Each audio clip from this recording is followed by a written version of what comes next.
Hey there, this is Straight Talk, No Sugar Added. Life topics the way I see them. I'm your host, Neena Perez.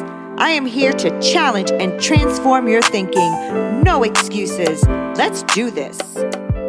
Hello and welcome back. This is Neena Perez, and I am doing what you guys have requested. Many of you have requested to put the YouTube channel and that Straight Talk, No Sugar Added talk show onto podcast. A lot of you would like to listen to it on the way to work, and it's a little hard to do that with a video. So I am doing that per your request. I hope that you enjoy this. Today is going to be Lori Toronto talking about financial first aid. And let me tell you, I really need it. So I hope you enjoy. Let me know if you have any questions or anything you'd like to ask at hello@straighttalknosugar.com. See you soon. Hello, this is Neena Perez, and this is Straight Talk, No Sugar Added. And this show is created to give you tools and resources to discuss life topics and hopefully to have challenging conversations that will help change and transform your thinking. So today we wanted to talk about a topic that I think is near and dear to all of us because we all need some financial advice. And so with me today I have Lori Toronto. She's a financial advisor, and she's been with Edward Jones Investments for about 22 years. So I know I need the help, and so maybe you do too. And so we were going to discuss tonight about getting a little bit of financial first aid. So we're just going to lightly touch the topic of finances and the challenges that a lot of us have that we don't even realize what tools are available to us or resources that we can look into and even learn about, right? So a lot of times people discuss things about, stocks and things, but don't even have a resource or know where to even begin. So we're just going to do a light touch on all these little topics, and hopefully we will have Lori to come back and we can get more in depth about all of these financial advice that we need, because I know I need it. So if you guys want to finish watching, which I hope you do, you'll need it too. So Lori, thank you so much for being here. Thank you, because we often make a lot of mistakes. There's a lot, I know I'll speak for me personally, I've made a lot of mistakes when it comes to finances because I wasn't really raised learning about finances. Yeah. It's something I kind of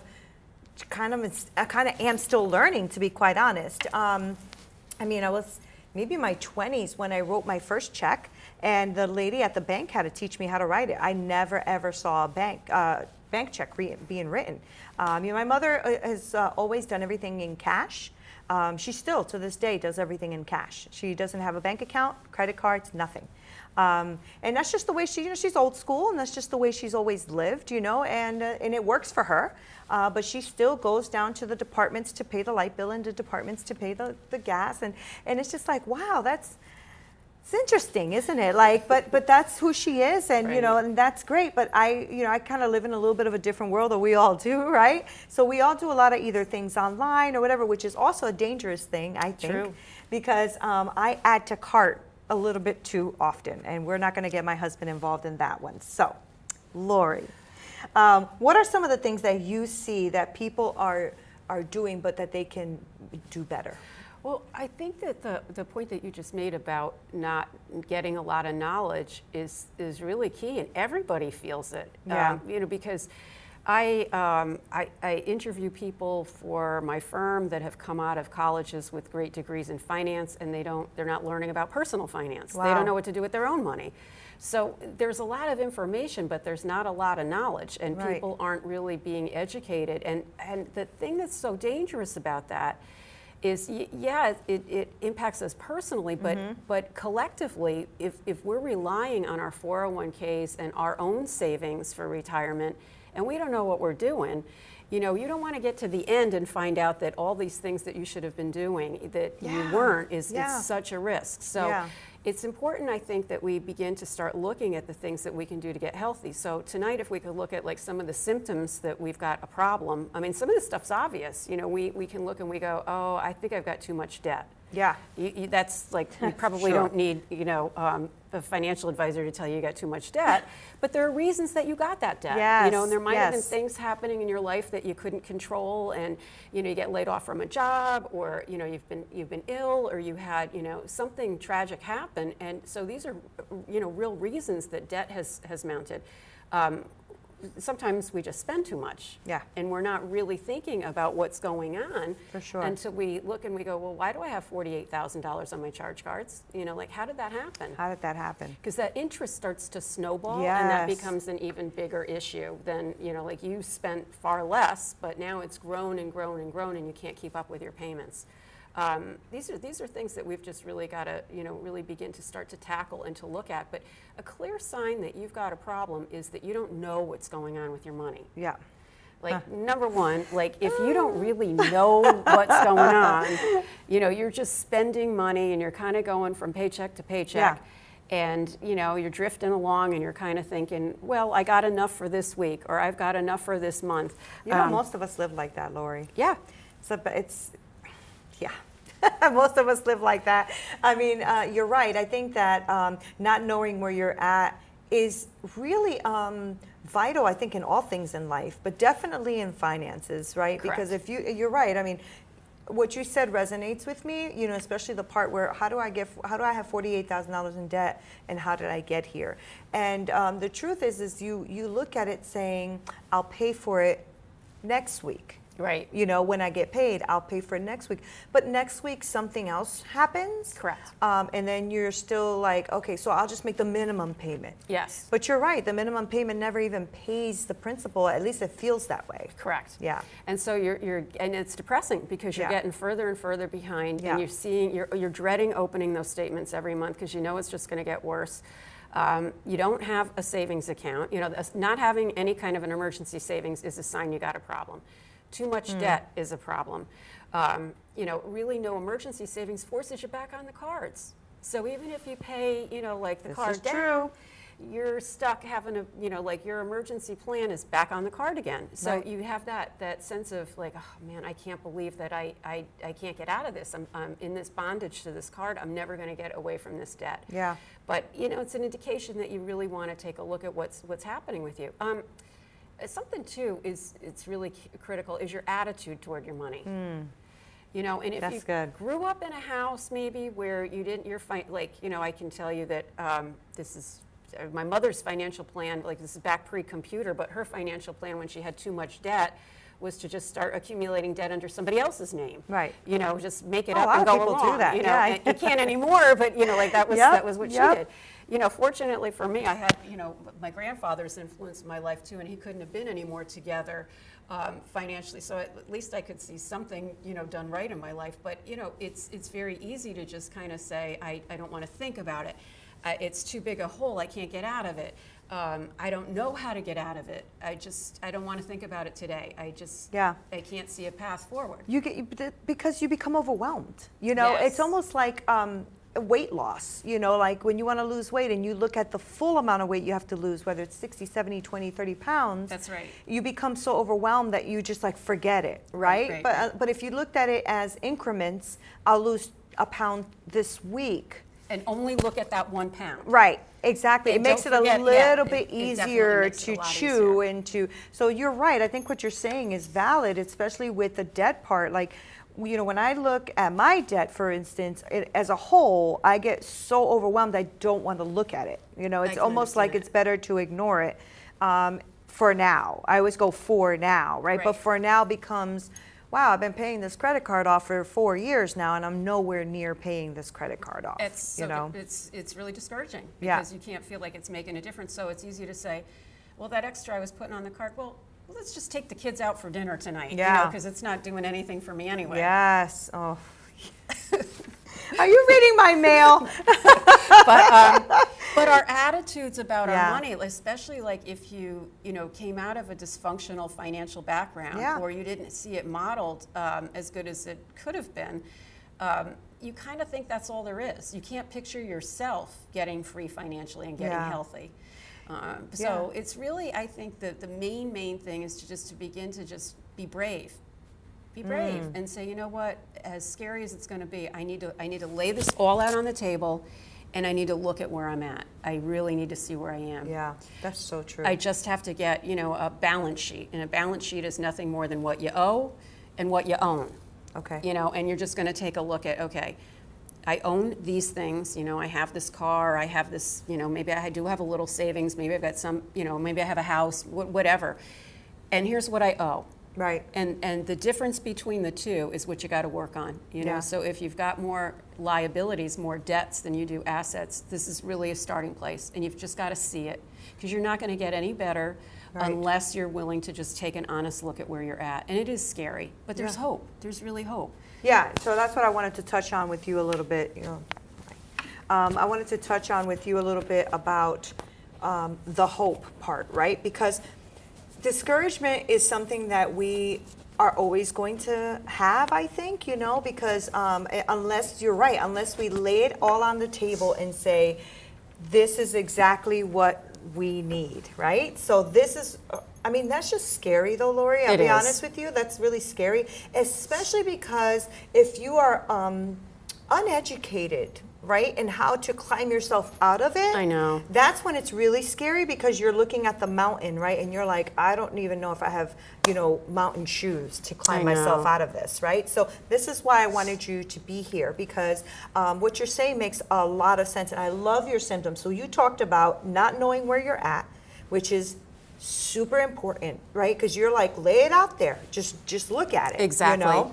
Not knowing if you you have enough for a goal, right? So not being able to save, basically, or have enough for something that you want or want to get. Because a lot of times let me speak for myself, I find myself sometimes being a spontaneous shopper. Like if I go somewhere and I see hangers, I need hangers. But do I really need hangers? Maybe, they were maybe on not. sale. They were on sale, right? They were on a discount for like 60% off. And this is the thing, like, I find myself sometimes doing that and having to convince myself, do not do that, But it is, it's like mindless eating almost, you just mindless shopping or mindless browsing online, and you find a skirt that you like. Exactly. And it's on sale for $20. Why not? Right. Why? Because you have 50 skirts and you don't need another one. But this is what we do, I think, a lot of us. At least I think the ones who are struggling to get out of debt, I think we are there for a reason. I think you're right that sometimes we are there for circumstances we cannot control. It happens. That is very, very true, and I respect that because I've been there. Yes, I understand. And then there's debt that we have to honestly admit that it is our debt. Right. That is probably what we did. That wasn't essential. Yeah. I like what you talked about with the attitude. When you said that made me think of, how do I feel around money? Exactly. And sometimes I have to say, and maybe this is something that, I was kind of raised with, that when there was money in the house, everybody was happy. Right. And when there wasn't money in the house, there was a lot of tension and fighting. And I think my attitude has grown with that. Like when there's money in my bank account, I feel good. I feel like I'm okay, like everything's gonna be all right. But the second that I see my money dwindling down to nothing, I panic. Right. I get fearful. If it overdrafts, I get angry, because why is it overdrafting? So you're right, an attitude is important, because I think that if we have the same steady attitude, we could probably get through it a little bit better. Exactly. I think you're right. And I think that looking at what you have and what you're doing. What am I doing with my money? And that's where a budget comes in. Like how, this is what I've spent, past tense, this is what I'm spending. Yeah. Because, even just, $10 more a day that you save is $3,600 and $3,650 a year. Wow. $3,650 for $10. Now, I've had the experience, I haven't done it in a bunch of years, but I would go in and talk to the high school kids, and they were all seniors. And I would ask them, how many of you wasted $25 this week on something that you wish you had the money back for? It was an impulsive buy. Every single hand would go up. Wow. Yeah, and these are kids, and you could say, well, they're kids, they don't know any better, but I can guarantee that most of us would say, and I would put myself in that category too. But when you begin to get intentional and you begin to care and say, I want to get out of this pit that I'm in, I want to look at, ways that I can make a difference, like in small baby steps. That's the thing that we have to keep coming back to. It's like taking those first steps so you can feel successful. But then looking at your attitude about money, because if I keep visualizing myself in bondage financially, like in debt, I can't picture myself out of it. I can't picture myself free. But if I could really begin to get a sense of, like, this is the life that I want, and really begin to picture yourself like living in freedom, like not having that debt, you're going to be willing to take the steps to deny yourself something today so that you can have that better life tomorrow. So and it doesn't have to be a big thing, it just doesn't. And believe me, I don't want to make anybody feel badly who's in a situation because of adversity in their life. I mean, there's just things happen. But how much nicer if you have to go through adversity and you had a savings account that you could fall back on. This is so true. For the next thing that you don't expect in life. And frankly, like more and more of that burden is on us because Social Security is so unhealthy financially. Right. Like all those financial safety nets that we thought were going to be there, well, all that risk is shifting to us now. Pensions don't exist anymore the way they did, and the ones that are there are not really, always funded, so soundly. So, you can't even depend on that. It's really got to be on you. So it's really important that we get the basics down of how to manage our money and look at what we're doing. Yeah, you're so right. I mean, having a system, I think, is important, right? So that's why I really like that you started with knowing where you are. I think that a lot of times people are like, oh, just pay the debt that's smallest first, or pay the debt with the highest interest first, or pay the, everybody has different advice is what I'm trying to say. But unless somebody tells you to sit down and look at your situation, you don't really think about doing that, to be honest. You kind of just think about that bill that's coming in now. Or who's screaming at you the loudest. Who's screaming the loudest, right? And who's the most important? Like, do I rob Peter to pay Paul type of thing? And maybe if I don't pay them, I have another month before I can catch up so I can pay this one. And that's a really hard place to be. Stressful. Because you're constantly stressing who is the most important one to pay today. And that's, like you said, like if you're in a financial situation because of circumstances, totally understand that and get that. And I pray that you get out of that, because that's a heavy burden. But you're right. How much better does it feel to go through that heavy burden when you know you have a backup plan? Correct. And I mean, I've been there when we have had very little to nothing and then my tires blew. Right. And I'm like, really? Now, and that's when you get that, that when it rains it pours scenario, because now I'm like, well, I just paid down my credit card, but guess what? I know.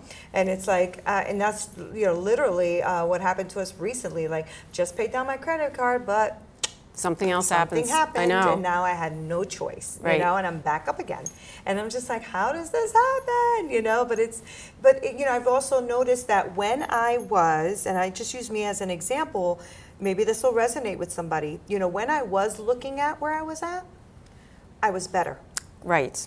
And I did that for a few months, and I was better. I realized, actually, that I had more money than I thought I did. Yes. I didn't realize that I actually had a surplus instead of a negative. Correct. Right? And after a few months, so here's the kicker, you stop the momentum when you stop doing it.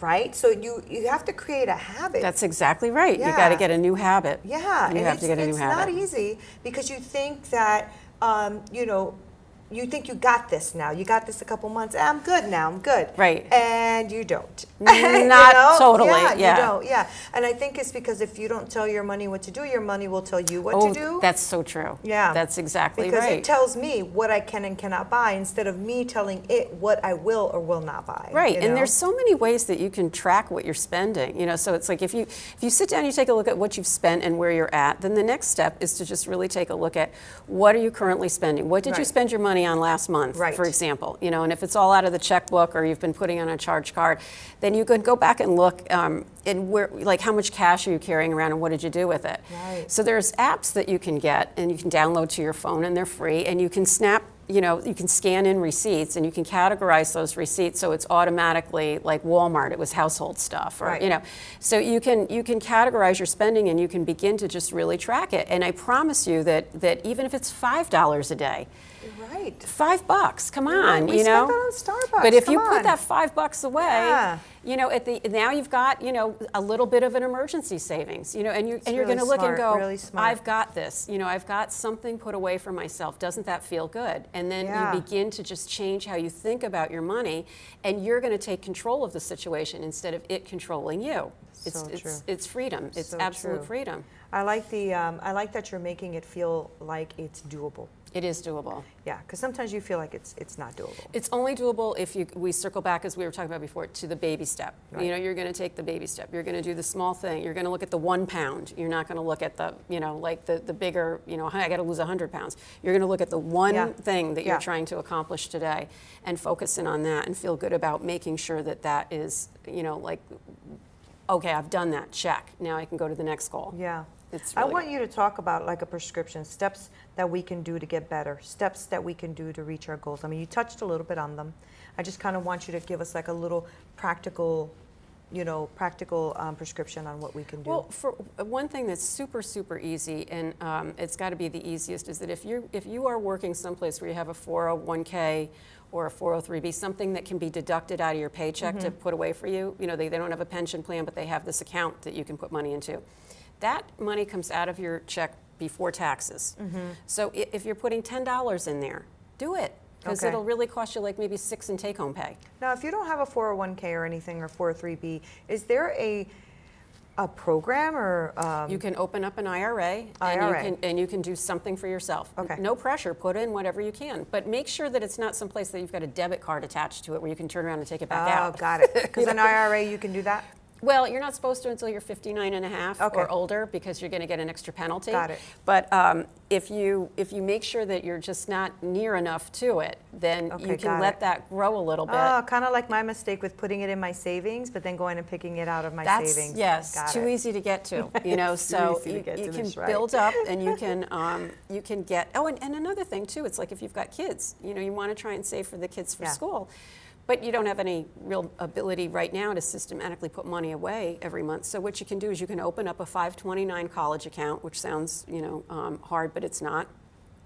And then when the kids are getting gifts for the holidays, for birthday, for Christmas or whatever, you can take, have the family just let them know that there's this account and have them, That's a great idea. right? And so you can, have them make the gift to the account. And so that will grow for them for their schooling. That's amazing. That's a Easy, really good. I got easy. grandchildren. That's a really smart idea. Yeah, it doesn't cost you anything, and there's no obligation to have to put any set amount So in it's there. their college savings account, basically. Exactly. And Okay. it sounds so hard, but it's very easy. Yeah. And in Connecticut, if there's a baby born this year, I think they're still doing this, where the state of Connecticut will give you $250 Towards it? towards it. Yeah. Oh, I didn't know that. Right, I have so- a grandbaby. He just was born. Okay, good. Yeah, we'll have to talk about That's that. a good idea. But these are little things, but start putting away $5 a day that you're not touching. That's a great idea. In some account have it drafted out of your checking account into another account that you're not going to touch, that you don't have a debit card on. You're not going to go into that account. It's in Siberia as far as you're concerned, Right. so that it can get built up a little bit for you, and you can. And those accounts can be set up that they take it out automatically? Or? Yes. Okay. Yes. That's Or good. that you can move money automatically, that you can go online and you can say, I'm going to take this from my checkbook and put it into the other account. But I wouldn't suggest, like if you're trying to get out of the hole, that you immediately use that feature, because you might be tempted to take it back the other way. Yeah, So absolutely. you want to try and make it harder for you to get it, so that it's like you really, really, really needed to get that money. You're Right. not going to. Well, because then you have a penalty. So. Correct, if Yeah. it's in an IRA, but if it's in regular savings, you don't. But Yeah. you just don't want to be able to Oh, touch I it if know. you can avoid it. That's the I've main been thing. there. I've saved a lot of money, and then, like I told you, something happens and it's I all gone. know, I It's all know. gone, and then you're like, darn it! I have to know. start over again. So, but that's good. So the practical steps would be to try to get an account that you really can't touch. Correct. Try to put very little in there to start, $5 a day, Correct. which would be about $35 a week, and most of us spend that on dinner. Right. Just, I guess, also making sure that you are looking at where you are practically. knowing if you have a goal, what your goal is, and how small increments you can do to get to that goal. Correct.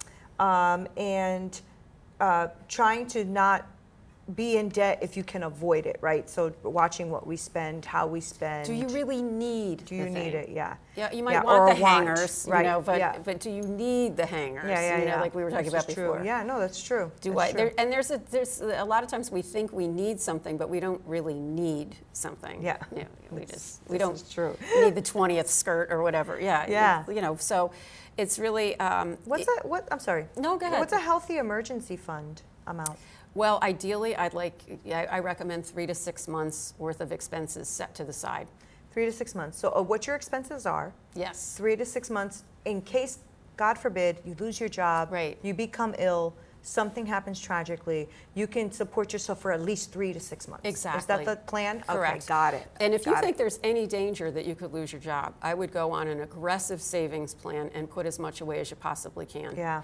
You know, because there are jobs out there, but it's harder for people to find jobs with benefits, jobs that pay well, you know, that pay what you used to make. And it's heartbreaking to see people that are having to work 2 and 3 jobs just to put together a paycheck that they used to have, you know, where they used to work. That happens. And there's no benefits for them. So if you think there's any kind of chance, then get more intentional about what we're talking about now. Smart. You know, and get that war chest, you know, that savings, that money saved up so that you can weather the crisis and be able to not have to touch any retirement savings that you might have from work.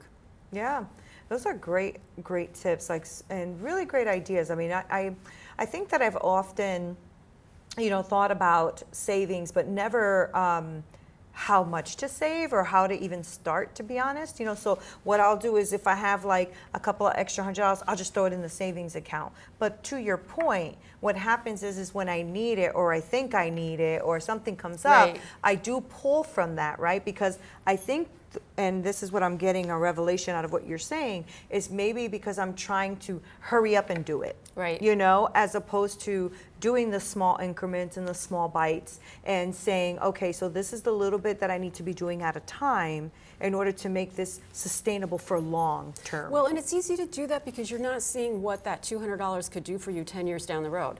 Yeah. Because you're thinking it's $200, you know, it's not going to change my world. Yeah. But that's where, you know, maybe we could talk about it another time. It's like, really, what does it look like if I left that money in for 10 years? Yeah. You know, and I had it invested. That's good. You know, and how much will that grow to? Because if you're, you know, 18 years old and you start putting, you know, a couple $100 a month away, you'll be a millionaire without even trying. You know, if you do it until you're 65. Right. You know, so it's like, you know, you get once you get a sense of like, oh, that $200 10 years from now, I'm really saying goodbye to $20,000, you know, or whatever the amount is. You know, it's like, then you go, well, is it really worth it? Right. You know, because then you're getting that vision, you're getting that sense of, okay, where is this ultimately going to go? Like, what is this ultimately going to cost me? What is the real cost, the opportunity cost of not having that money invested? Yeah.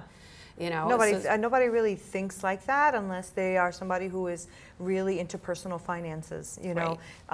And we all should be. That's the whole point. We all should be into personal finances because it affects us all. Well, I would love to see meaningful personal financial education given to the kids in school because it's just not there yet that I'm aware of. And they're getting out of school, they're not knowing what to do, and this generation has to learn to manage their money because there just isn't, I mean, if we look at like we were talking about with Social Security or the fact that you just are not likely to have a pension on the job where you're going to work 30 years in one place and they're going to give you, you know, a paycheck for the rest of your life.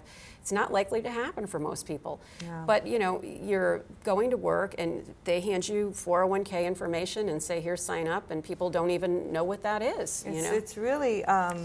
really eye-opening. You really taught me a lot today in this little bit of time that we've had together. Like, you're really good. So you're coming back, I hope, right? I'd love to. Okay, good. This is Financial First Aid. Maybe I'll do a little series with Lori, and we'll just keep calling it Financial First Aid so she can come back on and teach us even more things about what we can do. So just to give you your takeaway is not knowing where you are, try to find out where you are, pull out your paperwork and find out where you are. It's okay okay. Everybody's in a different place. Not knowing if you have enough for a goal. Think about that goal. Is it financial freedom? Think about that goal and how do we reach that goal? Not saving and having too much debt, right? So if your debt is higher than your savings, you need to look at that. What your attitude is. I have a very poor attitude sometimes when it comes to this financial stuff, so I'm going to be correcting that. And not realizing the power of saving and systemically saving, like she was saying, $5 a day or $10 a day or whatever it is that you can do to start at least putting yourself in the black, right? Not in the red all the time. And that's super important for us to learn. And I think that a lot of us don't learn that practical tools and tips sometimes that we can use to be financially free. So, Lori, thank you so much for being Neena. here. And thank you so much for watching. I hope that this has helped you. We will see you soon. Again, this is Neena Perez at Straight Talk, No Sugar Added. Until next time.